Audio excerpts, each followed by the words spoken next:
Hey everyone, and welcome back to my channel, What the Beck. Today I'll be doing a 1 sticker book, 1 pen, and 1 washi tape challenge.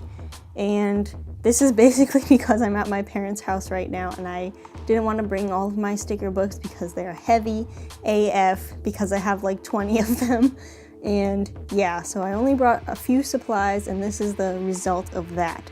But today's topic is still going to be my beef with Instagram. And if you saw the title and you're like, oh no, what did Instagram do? Instagram as a company has not like wronged me in any way. This is more of like a little bit of a rant about things that happen on Instagram. And these are mostly by people, not by Instagram as like a company or like a franchise or anything like that. So the first thing that I want to point out that happened on Instagram is how their ads aren't really that perfectly tailored, because I'm someone who crochets. Crochet is one of my alternate incomes and I already know how to crochet, so I post pictures of the things that I make and I tag them as #crochet so other people can get inspiration and look at the things that I've made, and I can look at what they've made under that hashtag. And I see that tag as something that people who crochet use, because when you're looking to buy something, you don't typically look up the material or method it's made from. So why does Instagram give me ads for how to crochet? Because obviously I already know how to crochet or I wouldn't be posting with that hashtag. And it just seems kind of like silly to me that Instagram is like, hey, here's this thing that we see you've been looking up several times over the past year. I'm pretty sure you don't know how to do this and you're just looking at the tag for fun. And I'm like, I think there's maybe like a 2% chance that someone has continually followed the crochet tag and doesn't actually crochet yet. Another thing that is weird about the ads on Instagram is people who don't actually buy ads and instead they DM you that they have a product and they think you'll like it. And I feel like that's just too personal of a way to get a customer. Like, I wouldn't go around to people on the street and tell them, hey, come buy my crochet things.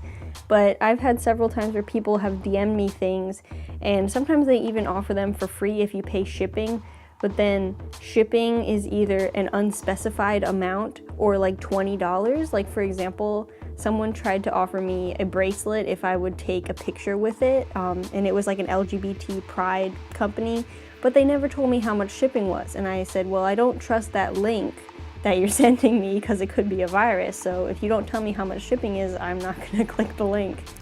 And yeah, there's Lewis, by the way, in the picture, because it's not my video if Lewis isn't in it. One thing that really annoys me is when people tag stuff as what it isn't.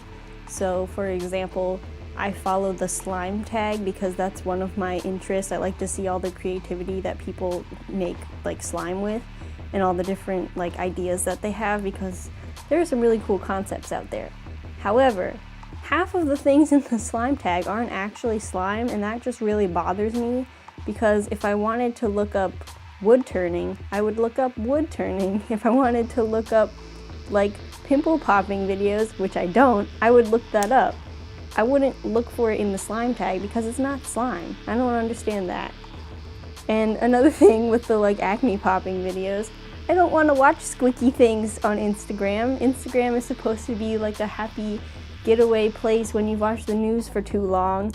So I don't want to see people getting their like yucky bits taken out. And I have never like liked or favorited or like saved anything like that into my like Instagram memory or whatever it's called.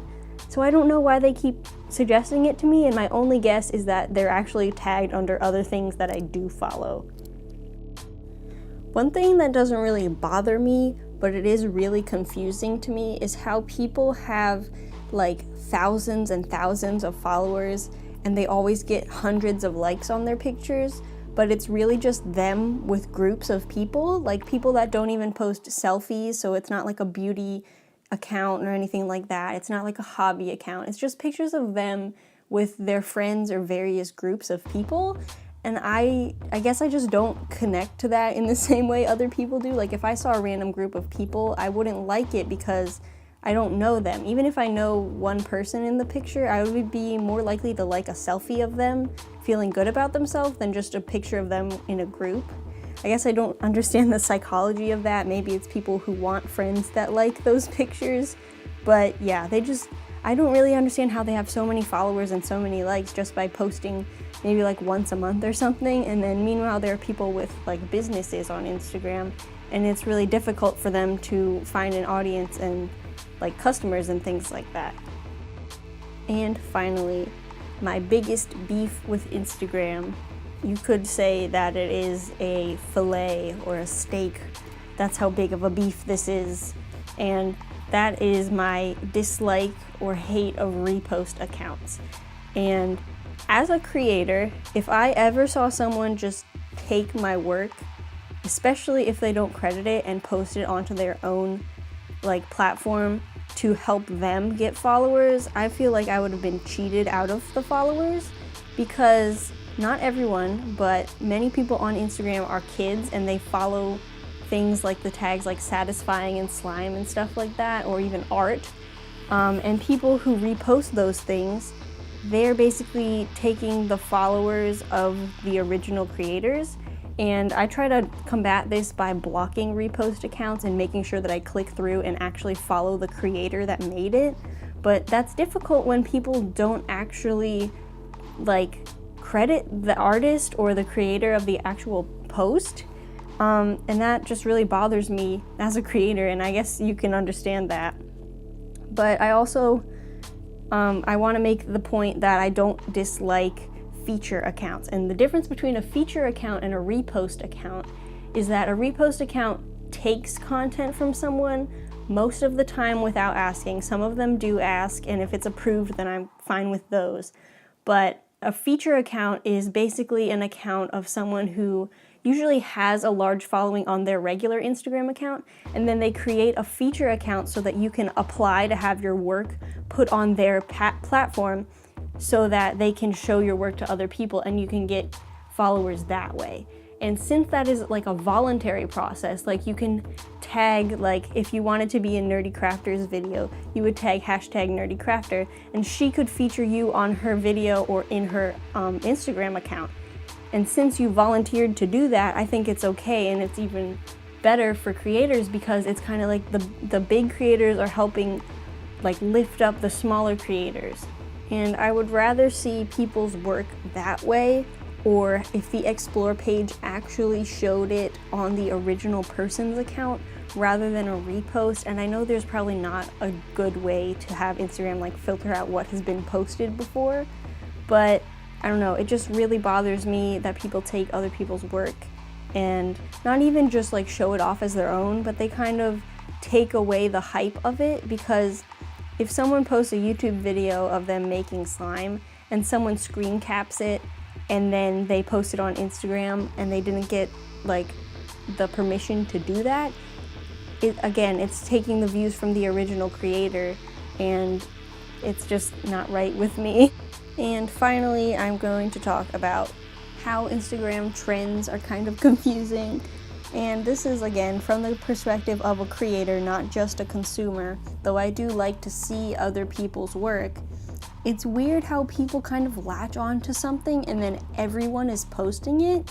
Like a while back, Amanda Rachel Lee made a bullet journal video where her theme was like lavender, and she found this really simple way to draw lavender, and it was really easy, and so people were inspired by that, and then they were posting it.